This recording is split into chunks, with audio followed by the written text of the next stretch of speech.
வருக வருக வருக. காதலிக்கும் காதலர்களே வருக வருக. Welcome to another episode of யாதும் காதல். ரேண்டமாக சன் மியூசிக்கில் என்னோட ஃபேவரட் மூவி எங்கேயும் காதலேருந்து என்னுடைய ஃபேவரட் சாங் எங்கேயும் காதல் பாட்டு ஓடிட்டு இருந்துச்சு. அந்த பாட்டு ஃபுல்லாகவே ஃப்ரான்ஸில் உள்ள லவாங்கியான சீன்ஸை ரொம்ப அழகாக காட்சிப்படுத்தியிருப்பாங்க. அந்த பாட்டு பார்த்த பிறகு கேட்ட பிறகு எனக்கு ஒரே கியூரியாசிட்டி, ஃப்ரான்ஸில் என்ன இவ்வளோ லவாங்கியாக இருப்பாங்களான்ட்டு பார்த்தப்போ ரிசர்ச் பண்ணப்போ எனக்கு நிறையா கிடச்சிச்சு. அதெல்லாம் உங்கள்கிட்ட ஷேர் பண்ண போகிறது தான் இந்த episode. So in this episode we are going to explore France, the city of love and romance.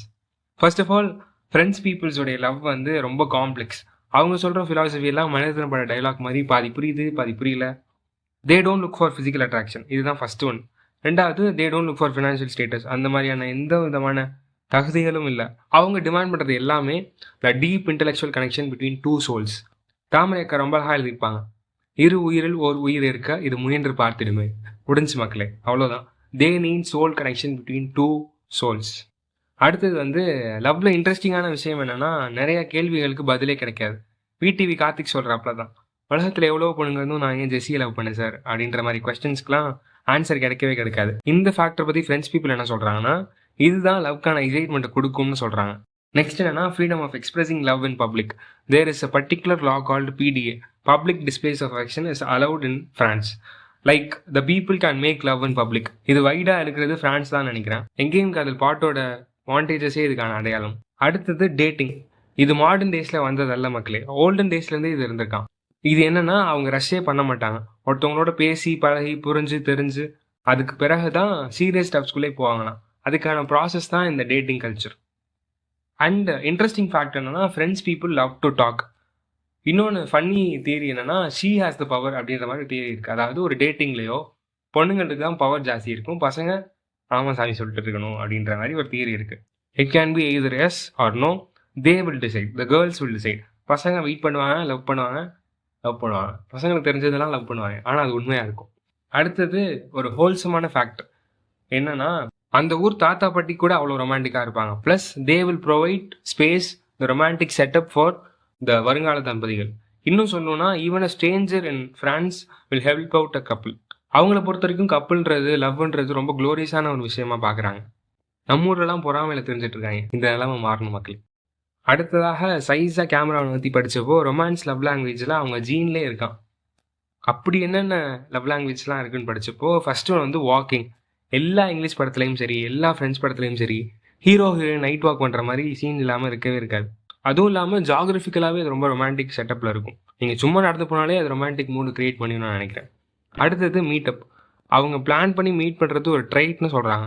அதோட டேர்ம் ரெண்டர்ஸ் ஹூஸ் கேலண்ட். இதோட பொருள் என்னன்னா, seeing each other, this is an essential part of love அப்படின்ற மாதிரி ஒரு ஸ்டேட்மெண்ட் இருக்குது. நம்ம ஊர்லலாம் இருக்கும்ல, இந்த முறப்பையனை லவ் பண்ணுற கேஸ்லாம், நம்ம வீட்டில் விசேஷமே நடக்காதா அப்படின்னு மாதிரி ஏங்கி, சப்போஸ் ஏதாச்சும் விசேஷம் நடந்துருச்சுன்னா அந்த விசேஷத்தில் சைட் அடிக்கிறதுல ஒரு குஷி இருக்கும்ல, அப்படி சொல்லலாம். இது ட்ரெடிஷ்னலான ஒரு ஆஸ்பெக்ட். அடுத்ததாக லவ் பிளாக் செரிமனி. இதுவும் எங்கேயும் காதல் பாட்டிலே காமிச்சிருப்பாங்க.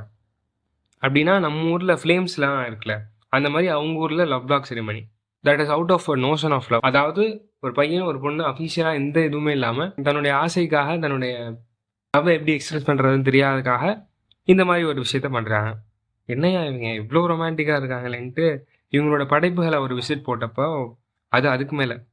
மூவிஸ்லேருந்து ஆரம்பிப்போமா? நான் எதுவும் தெரியல, ஏன்னா நான் 2 படம் ஃப்ரெண்ட்ஸில் பார்த்துருக்கேன். அதுவே கிரேட் எக்ஸாம்பிள்ஸ். ஃபர்ஸ்ட் ஒன் வந்து I love you I love you. இது வந்து ஃப்ரெஞ்ச் டைட்டில் இருக்கும், நான் ட்ரான்ஸ்லேட் பண்ணி சொல்கிறேன். இமேஜின் 1968 சயின்ஸ் ஃபிக்ஷனும் ரொமான்ஸும் கொலாப் பண்ணி ஒரு படம் பண்ண முடியுமான்றது ஒரு பெரிய ஆச்சரியம். இது எல்லா ஃபில்ம் மேக்கர்ஸும் பார்க்க வேண்டிய ஒரு படம். ரொமான்ஸும் ஆச்சு, மேக்கிங் வைஸே அது ரொம்ப ஸ்பெஷலாக இருக்கும். இது பார்த்த பிறகு நான் கண்டுபிடிச்சிட்டேன் இவங்க பெரிய ஆள் தான்ட்டு. செகண்டாக உள்ளது ரேண்டமாக பார்த்தது, பட் பெரிய இம்பாக்ட் கொடுத்துச்சு. The portrait of a lady on fire. ஒரு சேம் செக்ஸ் ரிலேஷன்ஷிப்பை இவ்வளோ பர்ஃபெக்டாக பிக்சரைஸ் பண்ண முடியுமான்ட்டு டவுட் தான். Periodical film, but delivered with great emotions. Especially the climax last shot is epic. அடுத்தது லிட்ரேச்சர்ஸில் எப்படி லவ்வை டெபிக் பண்ணியிருக்காங்கன்னு பார்த்தா அது வேற மாதிரி இருந்துச்சு. ஃபர்ஸ்ட் ஒன் ட்ராமாவில் இருந்து ஆரம்பிக்கிறேன். கைரனோ டி பர்ஜ் ஆர்க், அந்த ட்ராமா பேர். என்ன கதைனா, கைரனோ ஒரு போயிட். அவன் மூக்கு கொஞ்சம் பெருசாக இருக்கும், அவனுக்கு இன்செக்யூரிட்டிஸ் ஜாஸ்தியாக இருக்கும். இந்த மாதிரி ஒரு பையன் ரோக்ஸனே, ஒரு ரொம்ப அழகான ஒரு பொண்ணு. சைரனோ வந்து ராக் பண்ணிட்டு இருப்பான், ஆனால் அவனோட இன்செக்யூரிட்டிஸ்னால அவன் சொல்லாமலே இருந்திருப்பான். அப்புறமா அந்த லீட் கேரக்டர் என்ட்ரிஸ், கிறிஸ்டியன்ற ஒரு சோல்ஜர் வந்து இருப்பாப்புல. ஆனால் அவனுக்கு பெருசாக எதுவும் எக்ஸ்பிரஸ் பண்ண தெரியாது. கிறிஸ்டியனும் ரொக்ஷனும் லவ் பண்ணி மேரேஜ் பண்ணிப்பாங்க. கிறிஸ்டியன் வந்து கைரனும் நம்ம போயட்டோட ஹீரோவோட ரொம்ப க்ளோஸ் ஆகி ஃப்ரெண்ட்ஸ் ஆயிடும். அஃப்கோர்ஸ் கிறிஸ்டியனை வந்து ஒரு சோல்ஜர்னால வார்ஃபீல்டுக்கு போகிற ஒரு சூழல். அப்போ வார்ஃபீல்டுக்கு போகும்போது கைரன் தன்னுடைய ஃப்ரெண்டையும் கூப்பிட்டு போகிறான். அங்கேருந்து லவ் லெட்டர்ஸ் எழுதி தான் ஆகணும் ரொக்ஷனைக்கு. ஆனால் இவனுக்கு தான் எழுத தெரியாதுல்ல, இவனுக்கு பெருசாக அந்த இதுவும் இருக்காது. ஆனால் நம்மால் போயிட்டு கைரன் வந்து போயிட்டு ஸோ இவருடைய லெட்டர்ஸ்க்கெலாம் இவன் எழுதுவான், கைரனை வந்து எழுதி தருவான். இவனுடைய போயிட்ரை ஆகட்டும், இவனுடைய லவ் லாங்குவேஜஸை வந்து எக்ஸ்பிரஸ் பண்ணுவான். பயங்கர ரொமான்டிக்காக எழுதிட்டு இருக்கும்போது ஒரு கட்டத்துக்கு மேலே வார்ஃபீல்டில் இறக்குற சூழ்நிலை வரும். ஸோ கிறிஸ்டியன் இறக்குற சூழ்நிலையில் கடைசி கட்டத்தில் ரொக்ஷன் என்ன சொல்லுவான், இந்த மாதிரி நான் அவனுடைய லவ் லெட்டர்ஸ் எதுவுமே எழுதலை, நான் அவனுடைய போயிட்ரி எதுவுமே எழுதலை, எழுதுறது எல்லாமே கைரனது தான் அப்படின்னு சொன்னோடனே அப்படியே அவன் இறந்துருவான். இதை கேட்டதுக்கு பிறகு ரொக்ஷனை வந்து அவனுடைய லவ்வை ரொம்ப குளோரிஃபை பண்ணதுக்கப்புறமா கைரனோ தேடி போகும்போது கைரனோ இறந்துருவான். அந்த டிராஜிக் எண்டிங்கோடய அந்த ட்ராமா முடிஞ்சிடும். ரொக்ஷனே அந்த லெட்டர்ஸோடய இருந்துட்டு இருப்பான். இந்த ட்ராமா வந்து இன்னைக்கும் பல இடங்கள்ல பிரான்ஸ்ல கொண்டாடப்பட்டு இருக்கு, மக்கள்னால பாராட்டப்பட்டு செமையா இருந்துச்சுல. அடுத்ததாக ஒரு ரியல் லைஃப் இன்சிடென்ட் என்னன்னா, விக்டர் ஹுகோ அப்படின்ற மாதிரி ஒரு ஆத்தர் இருக்காரு, ஜூலியட் ட்ரவுட் அப்படின்ற மாதிரி ஒரு ஆக்ட்ரஸ் இருக்காங்க. விக்டர் ஹுகோ ஆத்தர்னால ஒரு பிளே கண்டக்ட் பண்ணி அதை எழுதியிருக்காரு. அதுல ஆக்ட்ரஸா இன்வால்வ் ஆன ஜூலியட் வந்து 2 பேரும் லவ் பண்ணி கல்யாணம் பண்ணிக்கிற ஒரு சூழல் வரும். விக்டர் ஹுகோ ஆத்தர்னால ஊருக்கு போக வேண்டிய ஒரு சூழல், வெவ்வேறு விதமான ஊர்களுக்கு வெவ்வேறு விதமான நாடுகளுக்கு போக வேண்டிய ஒரு சூழல். அந்த சமயத்துல 1833 இருந்து 1883 வரைக்கும் 50 whole years விக்டர் ஹுகோவை பிரிஞ்சு ஜூலியட்டோட இருந்திருக்காங்க. அந்த 50 வருஷமுமே 20,000 லெட்டர்ஸ் எழுதியிருக்காங்க. அந்த லெட்டர்ஸ் எல்லாத்தையுமே கலெக்ட் பண்ணி செக்ரிகேட் பண்ணி ஒரு புக்கா பப்ளிஷ் பண்ணியிருக்காங்க லேட்டரா. அந்த புக்கை வந்து நான் படித்தேன். ஒரு ஃபர்ஸ்ட் 10 லெட்டர்ஸ் மட்டும் படித்தேன். அதில் ஃபர்ஸ்ட் லெட்டர் வந்து என்னவா இருந்துச்சுன்னா, ஸ்டார்டிங் ஐ லவ் யூ ஆரம்பிச்சு எண்டிங் ஐ லவ் யூ இருக்கும். அதுலேயே அவனோட ஃபியர் இருந்துச்சு, அதில் இன்னசென்ஸ் இருந்துச்சு, அதில் இன்செக்யூரிட்டிஸ் இருந்துச்சு. அவங்க விக்டர் ஹுகோவை எப்படி லவ் பண்ணுறாங்கிறத அவ்வளோ எமோஷ்னலாக எழுதியிருப்பாங்க. அதில் அடுத்த எபிசோட் ஜூலியன் விக்டர் ஹுகோக்கு எழுதின லெட்டர்ஸ், அந்த புக்கை பற்றி ஒரு சம்மரி மாதிரி பண்ணலாம் அப்படின்ற மாதிரி ஒரு ஐடியா இருக்குது. இந்த மாதிரியான கதை தான் விக்டர் ஹுகோ லவ்ஸ் ஜூலியட்.